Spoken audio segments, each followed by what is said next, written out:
कितने लोग सपने देखते हैं यूएसए जाके काम करने का, पर उसमें कितने लोग अपना सपना साकार करते हैं?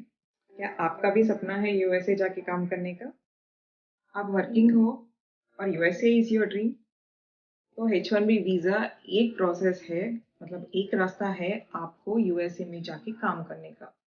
एक चीज ध्यान में रखिएगा, एक एम्प्लॉई मल्टीपल एम्प्लॉयर्स के साथ मल्टीपल एप्लीकेशन सबमिट कर सकते हैं, लेकिन एक एम्प्लॉयर के साथ मल्टीपल एप्लीकेशन सबमिट नहीं कर सकते। ये H1B प्रोसेस कौन करते हैं? लॉटरी सिस्टम क्या है? एलिजिबिलिटी क्राइटेरिया क्या है? तो कंप्लीट प्रोसेस में कौन से डॉक्यूमेंट्स चाहिए? तो ये सारी चीजें मैं आपको इस वीडियो में बताऊंगी। हे गाइस, नमस्कार। कैसे हो आप सब लोग? सबसे पहले आप सबको बहुत बहुत स्वागत है मेरे चैनल में हंसी के अल्फाज। आप सबको पता होगा H1B का सीजन स्टार्ट हो चुका है। तो पहले समझते हैं ये H1B वीजा क्या है। ये H1B वीजा एक नॉन इमिग्रेंट वीजा है। तो इस वीजा के जरिए यूएसए के एम्प्लॉयर्स फॉरेन वर्कर्स को एक स्पेशलिटी रोल, मतलब स्पेशल जॉब के लिए हायर करते हैं। मतलब यूएसए को छोड़कर दूसरे देशों से एम्प्लॉयज को रिक्रूट करते हैं।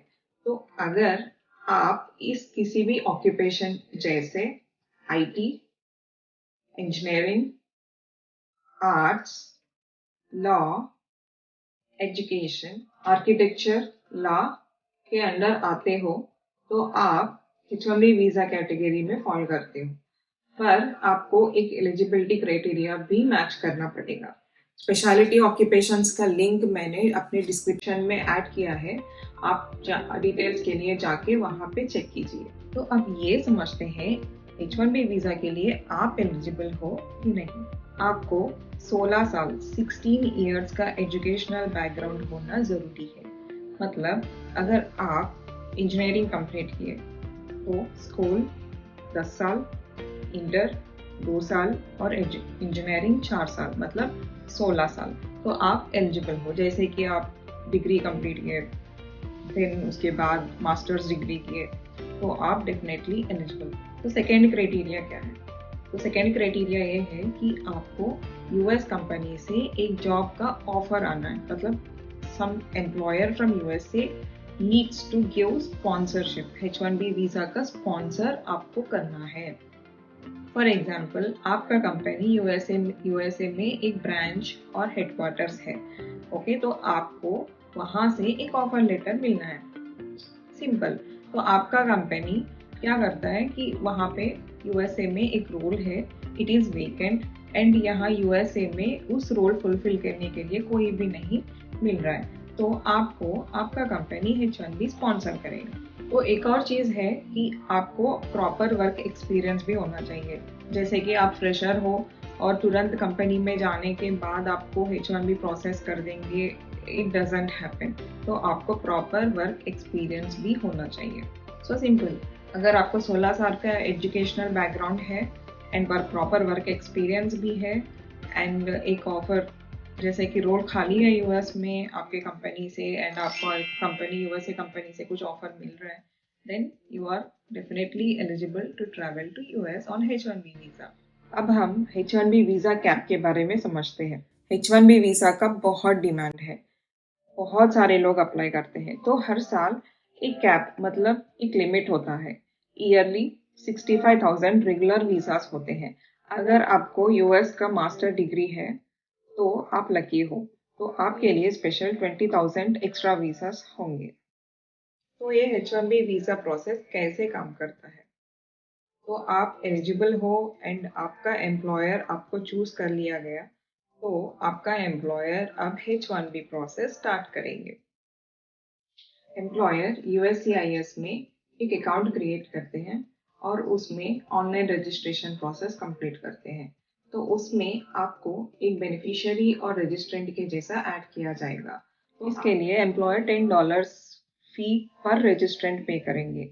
ये प्रोसेस साल में ईयरली 14 डेज के लिए ही वैलिड है। मतलब अब मैंने ऑलरेडी आपको बोला था कि H1B वीजा का सीजन स्टार्ट हो चुका है, तो अभी मार्च 1 से मार्च 17 तक ही ही ये ऑनलाइन रजिस्ट्रेशन आप कंप्लीट कर सकते हो। एक बात ध्यान में रखिएगा, एक एम्प्लॉई मल्टीपल एम्प्लॉयर्स के जरिए मल्टीपल एप्लीकेशंस सबमिट कर सकते हैं, पर एक एम्प्लॉयर के ही जरिए मल्टीपल एप्लीकेशंस आप सबमिट नहीं कर सकते, डिक्लाइन होने के बहुत चांसेस है। तो अब रजिस्ट्रेशन होने के बाद आपका स्टेटस USCIS साइट में ही दिखेगा। तो क्या क्या स्टेटसेस होते हैं? अगर आपका स्टेटस सबमिटेड दिखा रहा है तो इसका मतलब है कि आपका रजिस्ट्रेशन सक्सेसफुली सबमिटेड है एंड इट इज वैलिड।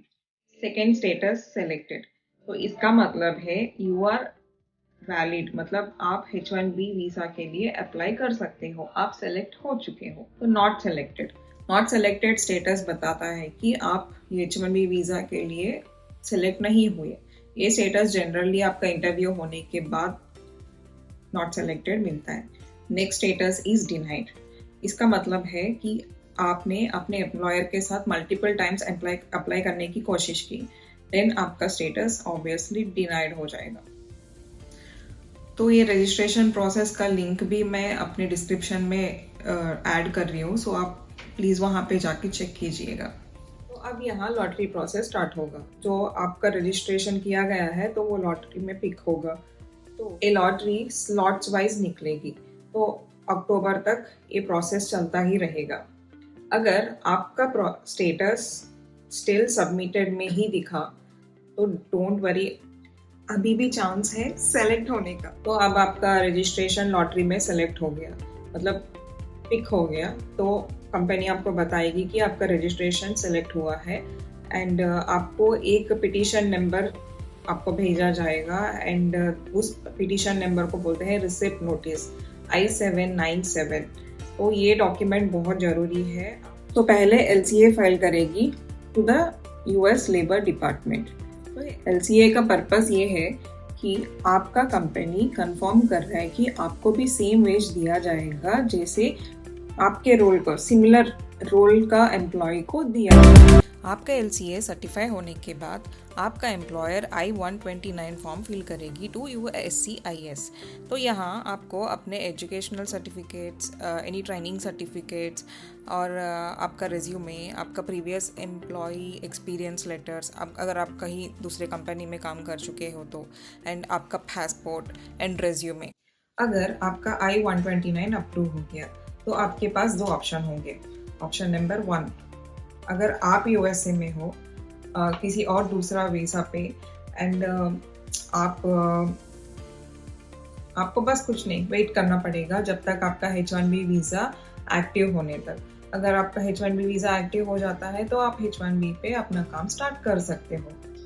अगर आप USA से बाहर जैसे कि इंडिया में हो तो आपको कॉन्सुलर प्रोसेसिंग के लिए अप्लाई करना पड़ेगा। तो ये प्रोसेस क्या है?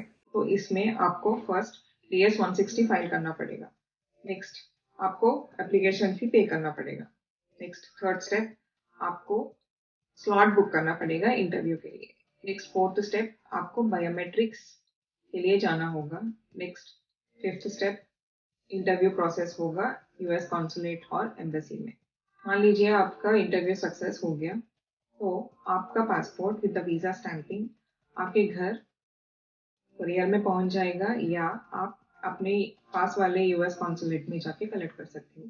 ये ऑप्शन आप जब फॉर्म फिल करते हो तो उस टाइम पे आपको सिलेक्ट करना होगा। तो consular processing in detail and मेरे एक्सपीरियंस के साथ हम लोग मेरे नेक्स्ट वीडियो में डिस्कस करेंगे। होप इस वीडियो आपको इन्फॉर्मेटिव एंड हेल्पफुल हुआ होगा। मैं इंस्टाग्राम में भी हूँ, तो मुझे वहाँ पे आप DM कर सकते हो और आप प्लीज़ फॉलो कीजिए।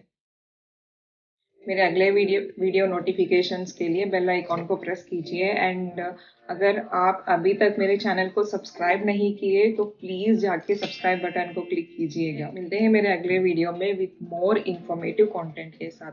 तब तक अलविदा।